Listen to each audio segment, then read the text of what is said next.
is where we discuss the possibilities.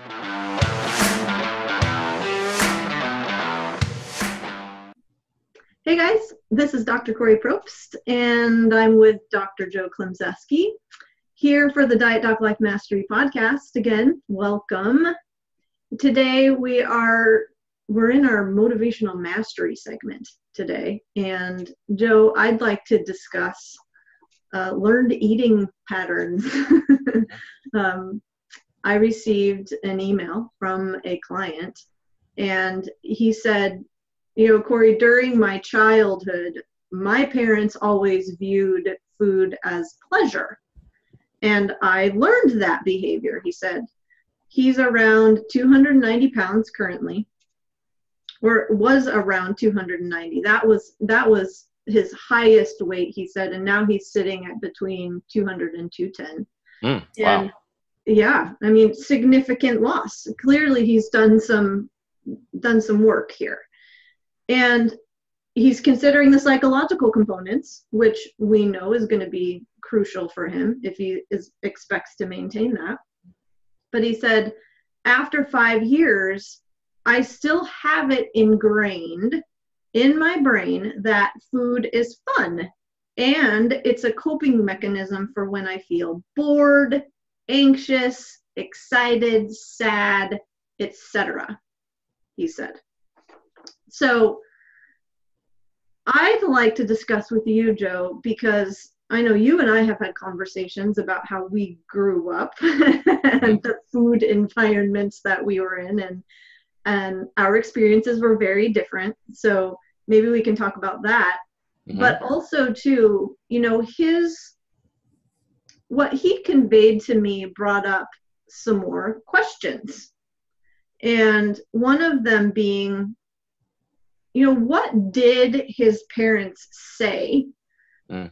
What did his parents say? What did they do that conveyed that their view about food was that it was for pleasure?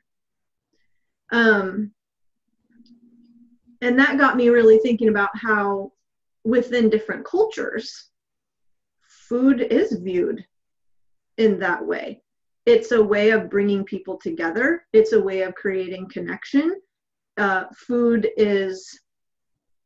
it's an experience, it's an event, it bonds people. I know you were just in Italy. I'd love to hear your take on what that experience was like for you around food, because you shared a lot of meals with people while you were out there, and I'm betting it was different.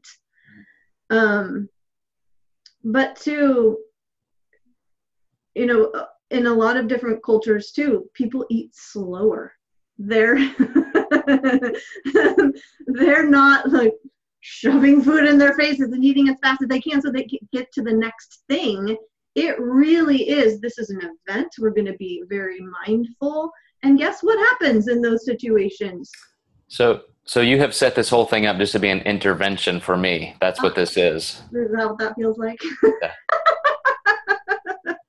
I still remember walking into your office a couple years ago, and I had made this egg sandwich. I've got like 4 or 6 egg whites, a couple yolks on a couple pieces of toast.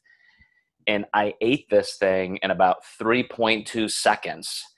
And it was so gross to you that you just stopped and stared at me.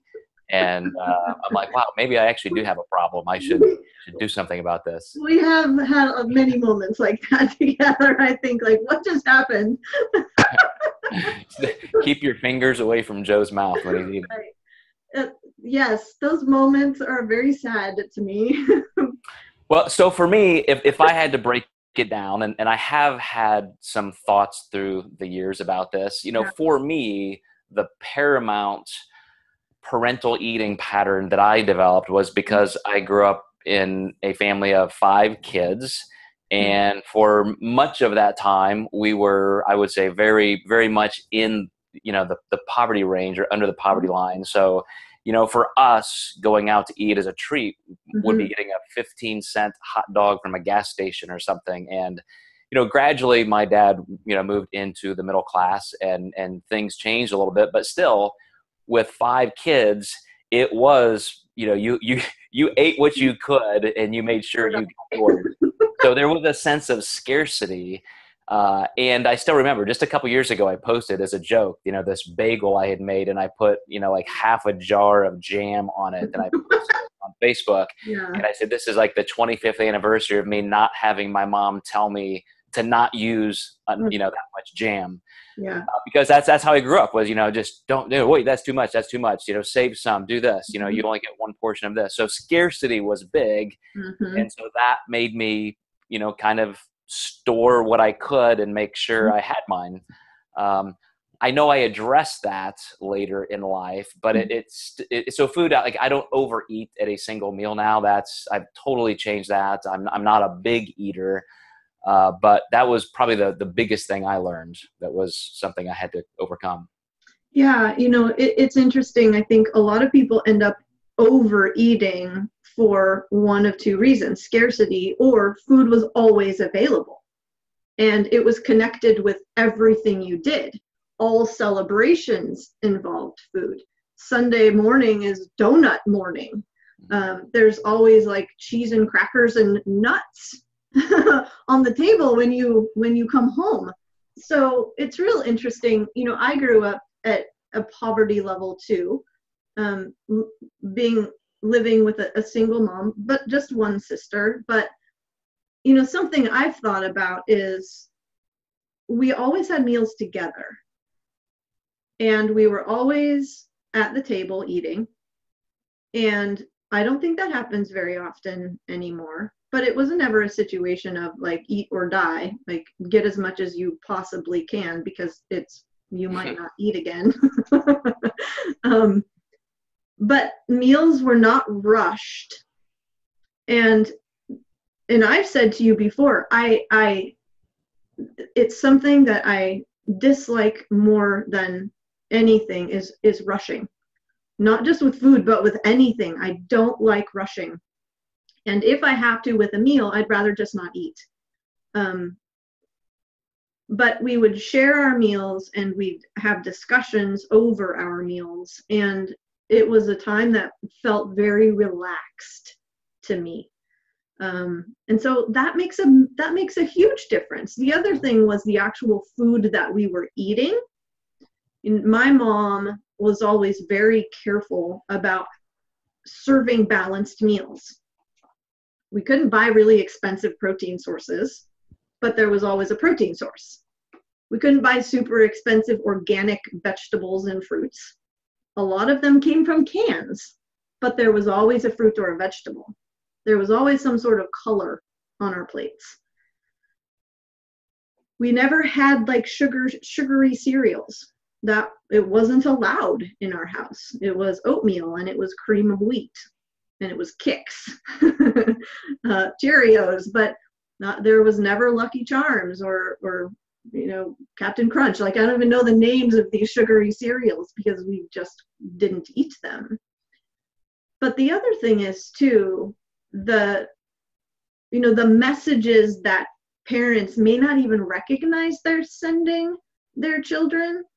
So there's these covert messages just based on how they act around food. And I'll give you an example. I've had, whether anything was said or not, I have female clients who were taken to Weight Watchers starting at 5 years old with mom. Gosh. If you're not receiving a message like that in a situation like that and thinking you're not going to be affected. When I was doing my dissertation for my second doctorate, I read a lot of research about this topic, and just even a mother talking about her own weight all the time, not even putting pressure on the kids, but, oh, I can't eat that because I've got too much on my thighs, or I'm going to just have a salad, or, if it's just always something that's discussed, you can't bring up food without talking about your appearance, that drives that message home just as deep. Agreed. I can't eat that. That food is bad. These foods are good. Just the wording and the language that parents use around food, it's impactful. It just does not have to be overt. You can be so subtle, just one little comment, and you have opened a wound in your child that may never heal. I mean, it's just when that's your perception of food and you articulate it in any way, any time, that is just profound messaging received by your kids for sure. Yeah. Those overt messages that you're talking, covert messages that you're talking about. I've had clients whose mothers they've seen their mothers checking themselves out in the mirror, grabbing onto different parts of their bodies with a disgusted look on their face, and then talking about how they need to go on a diet, or they see mom acting a certain way around food after an experience like that. So another thing, if I could just go through like that transition. I mentioned how, I started out growing up with that sense of scarcity, but then as my father, as I said, did move into more of a middle class income, things shifted 180, and this is really common. Also something I remember doing a lot of studying in is the attitude sometimes of the poor or people in a lower socioeconomic class, where you feel like food is at least something you can afford. You may not be able to take a trip to Disneyland. You're not driving an SUV, but you can eat whatever you want because food, especially poor quality food, is cheap. And I did see that messaging also in my family where, you could, quote, eat like a king or something, go out to eat on Sunday afternoon or have as much food as you want. So I went from kind of that scarcity to almost an ego-based entitlement where, and I talk to clients a lot about this. It's very, very subtle, but it comes across like this. I can eat this because I can get away with it. Like I'll just work it off, or I'll skip a meal later, but I deserve this. The laws of physics and metabolic science don't apply to me in this moment. I supersede that. And that is a sense of ego entitlement. And that's probably the second thing I've had to deal with in my own parental eating, patterns. So I don't know if you ever discuss that kind of thing with clients, but it's difficult to get people to recognize, but I think it's a very, very strong pattern. Yeah. What this makes me think about, Joe, is because for me to say, well, that sounds really ego-based, or thinking about how I would actually address that sort of behavior with them, it's more around, okay, so this is how you grew up. These are the messages that you're recognizing your parents sent you about food, or that you gathered from the way that we interacted with food as kids. How do you want your relationship with food to look? How do you want to act around food? What do you want food to mean to you? So I shift someone into, let's talk about what your values are. All of that happened, that's fine, and you've been impacted and influenced by it. But we also know that whether you think that this is ingrained in your brain or not, that neuroplasticity exists. So we can ungrain it, right? We can change it. But that takes reflecting upon what's important to you and how you want to live and the beliefs you want to have and or instill in your children, and how you're going to model that. And this includes the emotional side of things too. What was interesting in this man's statement was he said he learned that food was a coping mechanism for when he feels bored, anxious, excited, sad, etc. So the implication of this is that all emotions need to be dealt with in a certain way, and food is supposed to be used to deal with it. All emotions, not just the uncomfortable ones, but the awesome ones like excitement.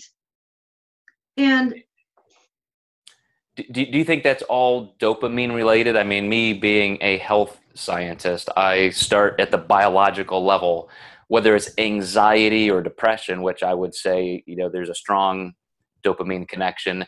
Is it just our ingrained way?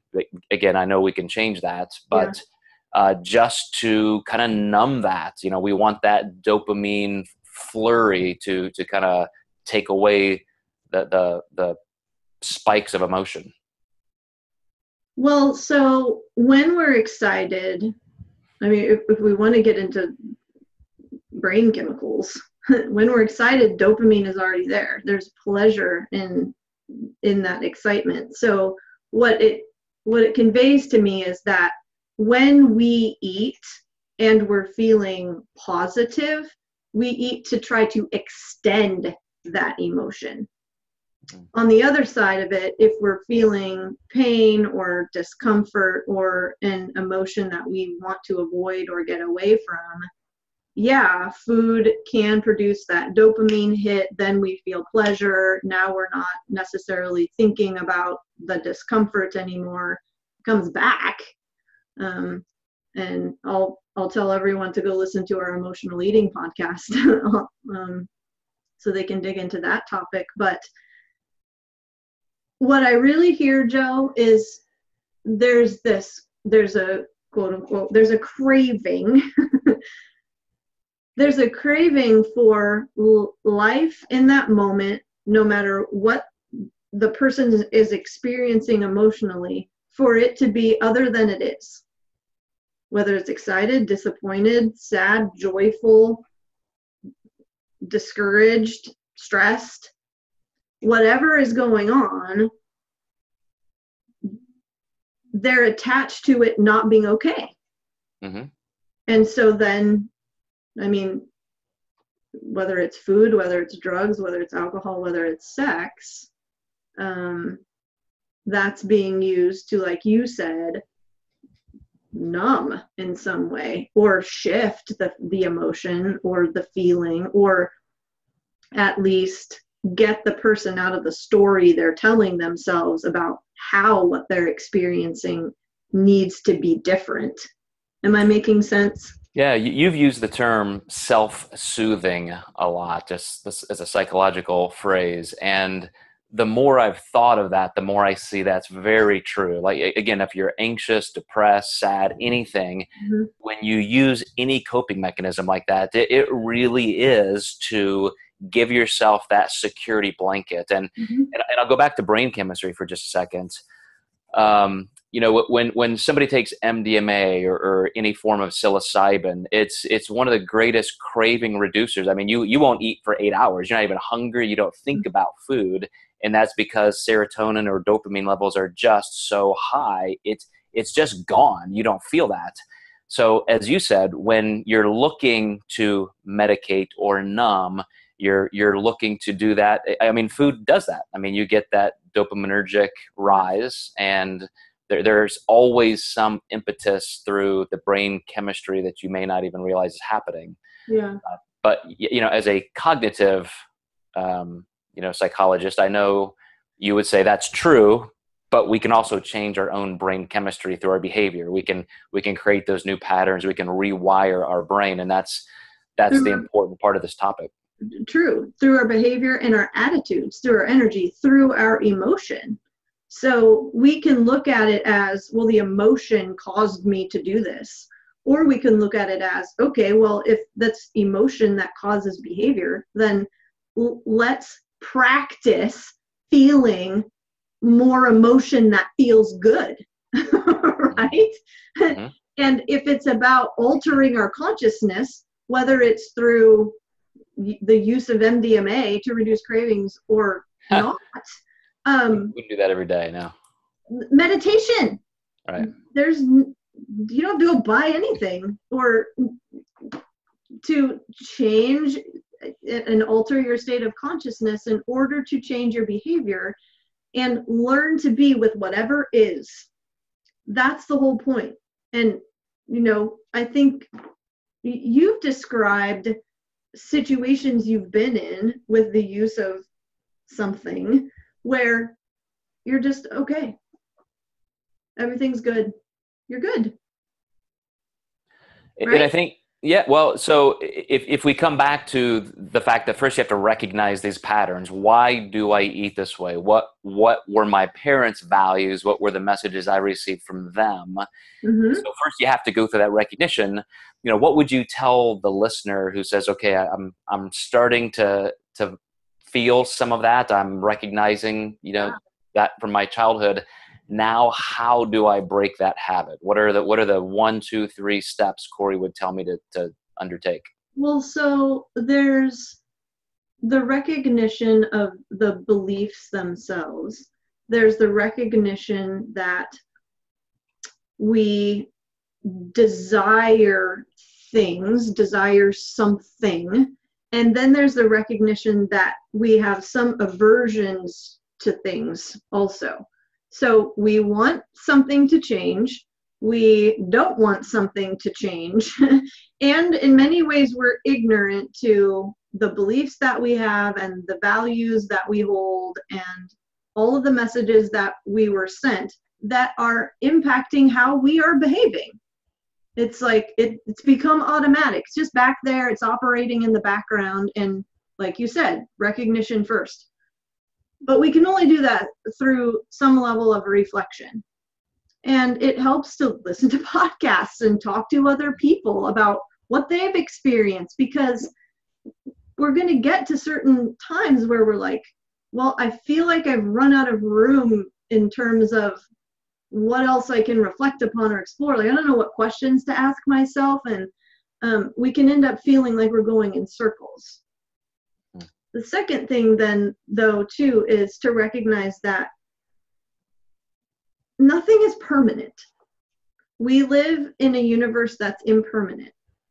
And when we believe that whatever we're experiencing right now or thinking right now is always going to be that way, that's when we get into trouble. That's when we begin to feel stuck in whatever that emotion is or whatever that thought is that keeps repeating itself in our minds, or the story that we're telling about the thought.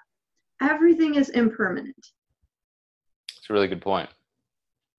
Well, it's one of the primary concepts in, like you referenced me being like a cognitive behavioral therapist, is that we get stuck in believing that everything is permanent, that it's not going to change.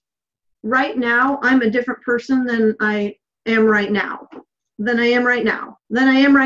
and you too. So we're gonna have to do a whole podcast on interpersonal neurobiology now, because you're getting in that. But this makes me think of one of the pieces of advice you often give, which is just a pause. If you feel yourself going into that behavior, first you have to recognize it, then just stop. Just time out. Yeah. What am I doing? Why am I doing this? Is this aligned with my goals? Another Kori-ism. And just, it takes that repetition of just going through that so many times, and then you eventually change. And is it aligned with my values, not my parents' values, not their beliefs about food, not their relationship with food, but the one that I want to have, the one that I want to create for myself? I mean, that's a pretty easy question to answer. It's yes or no. Yes or no. And you'll be able to answer yes or no. If it's not, then the next thing would be to ask, like, okay, then what's the next best step here? And then to recognize that it doesn't have to feel easy. And it's probably not going to feel easy, but it doesn't have to for you to change. Why does everything have to be easy? Hard is what makes us hardy. There's another Kori-ism.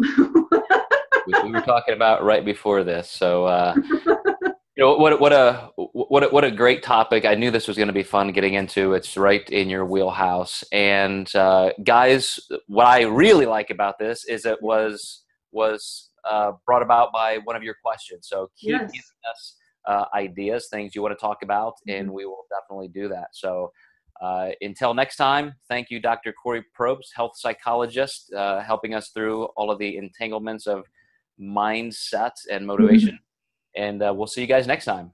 Thanks, guys. Thanks, Joe.